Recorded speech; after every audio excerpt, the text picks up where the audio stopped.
When historians describe the American frontier in the mid-1800s, they tell a very specific story.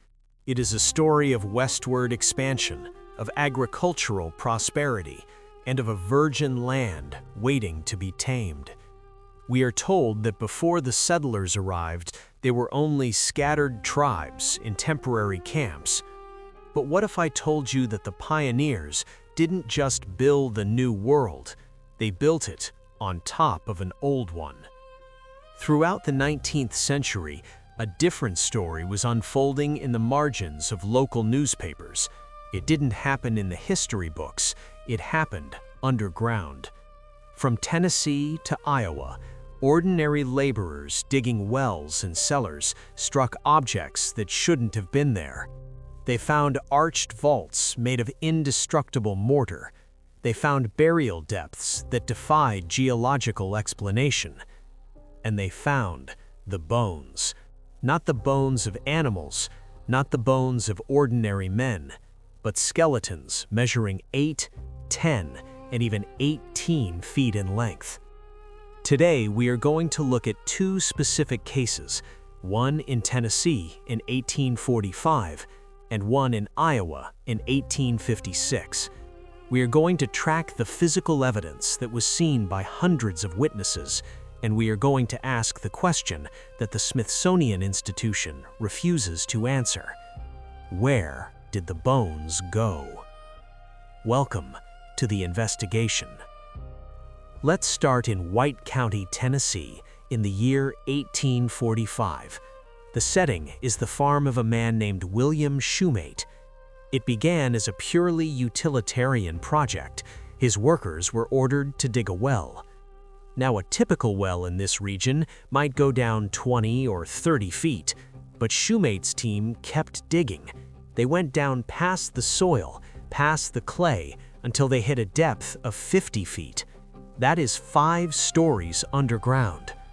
At that depth, they didn't find water. They broke through a stratum that had been concealed for centuries. The workers uncovered skeletal remains, but these weren't just deep, they were impossible. The newspaper reports from the time, documents that still exist in the archives, describe a skeleton of staggering proportions.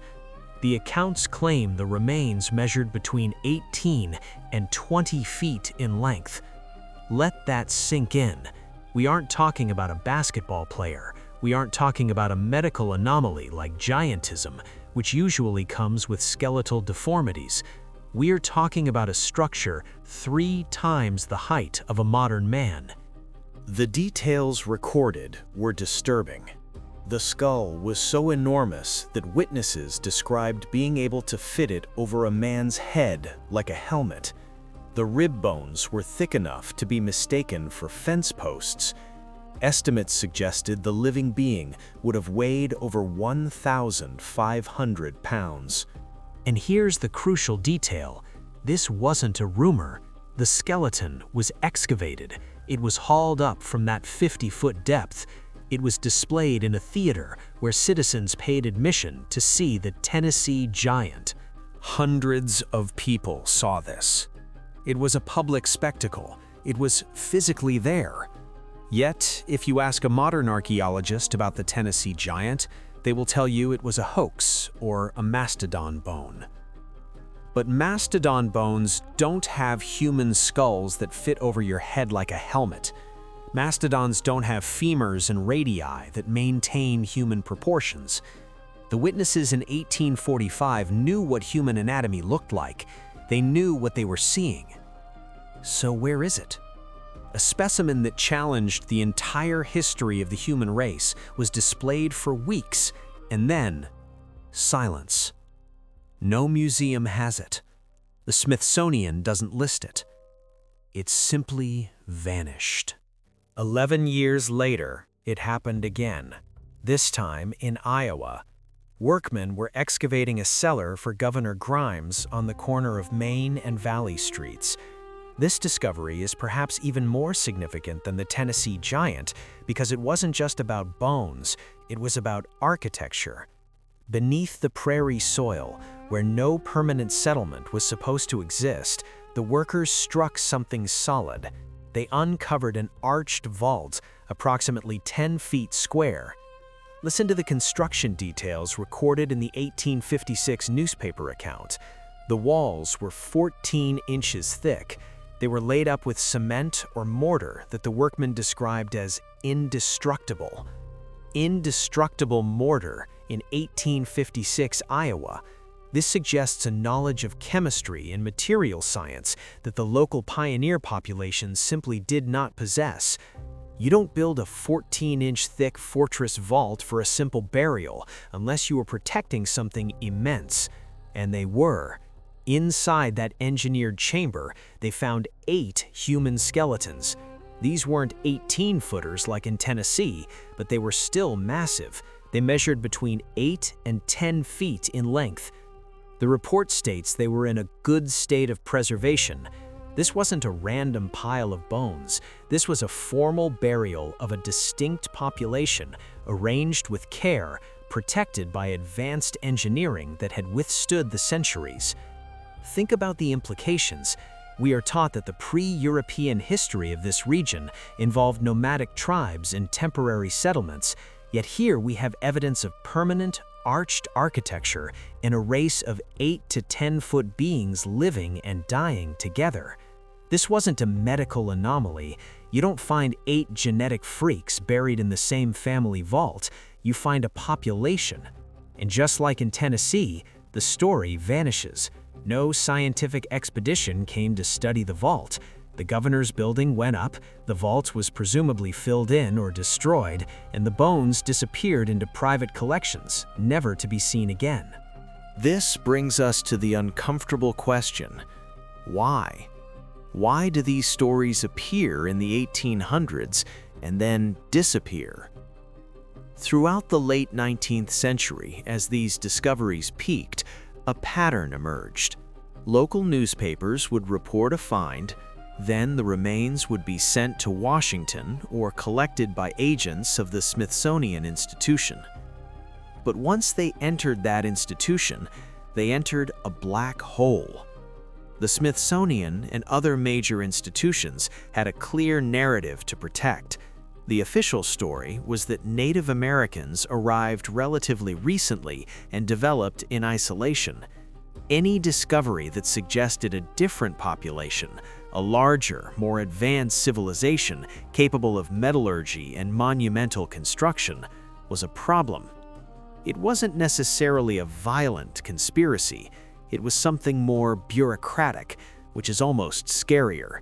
It was passive erasure. They didn't have to burn the bones, they just had to misplace them. They archived them in crates that were never cataloged. They put them in storage rooms that were never opened. They decided that this evidence was not worth preserving because it didn't fit the approved timeline. And it worked. By the 1920s, the newspaper reports stop, the photographs stop, the public discussion ends. The giant moved from the realm of physical evidence to the realm of myth. We went from digging them up to pretending they never existed. But the bones aren't the only evidence they left behind. Look at the world they built. We wonder why government buildings from the 1700s and 1800s have 15-foot doorways. We wonder why staircases in old courthouses are uncomfortable for modern humans to climb. We wonder why antique tools found in estate sales weigh 200 pounds. The photographic record from the late 1800s, before the erasure was complete, shows extremely tall individuals working as foremen, as guards, as overseers.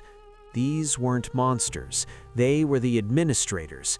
They were the guardians of a civilization we call Tartaria.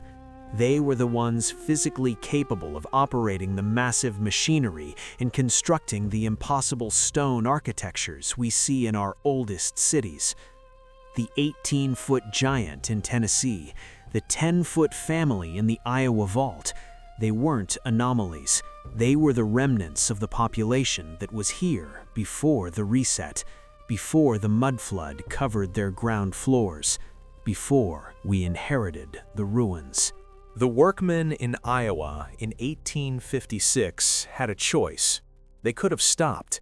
They could have demanded answers, but they needed to build a cellar, so they filled it in and moved on.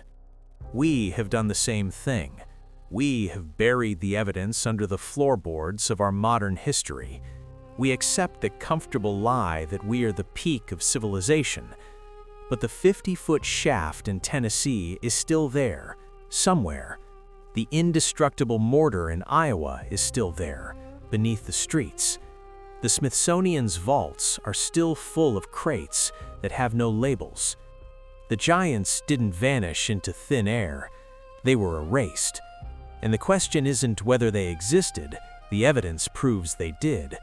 The question is, what else are we not allowed to know? Thanks for watching. If you want to dive deeper into the advanced technology these giants might have protected, click the video on the screen now. And let me know in the comments, do you think the Smithsonian is hiding the bones, or were they destroyed?